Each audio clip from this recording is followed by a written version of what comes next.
नमस्कार, माझ्या चॅनेलवर आपले स्वागत आहे. आज आपण बनवणार आहोत दुधी भोपळ्याची बर्फी. दुधी भोपळ्याचा खीस घेतला आहे, साखर, तूप, दूध, डेसिकेटेड कोकोनट मी घरी बनवलेला आहे. याचाही व्हिडिओ मी लवकरच अपलोड करणार आहे. बदाम, काजू, वेलदोडा, गार्निशिंगसाठी तर बदाम आणि काजूचे काप घेतले. तूप घालते मी आता. दुधी भोपळ्याचा खीस तुपावर आपण परतून घ्यायचा आता. खीस मी परतून घेतला आहे. दूध घालूया. दूध छान आपल्याला आटून द्यायचं आहे. दूध आपलं आटलेलं आहे. साखर घालूया.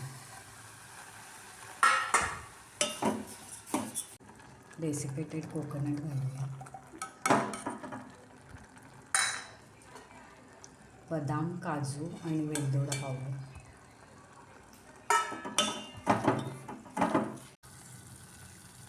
इथं आपला गोळा तयार झाला आहे.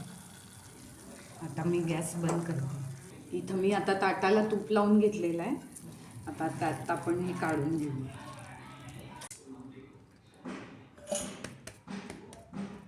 गरमच असताना आता आपल्याला वडी कट करून घ्यायची आहे.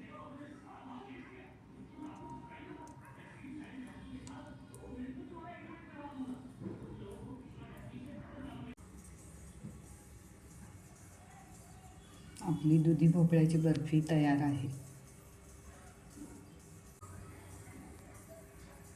दुधी भोपळ्याची बर्फी आवडली असेल तर लाईक करा, शेअर करा, कमेंट्स करा. माझ्या चॅनेलला सबस्क्राईब करा. धन्यवाद.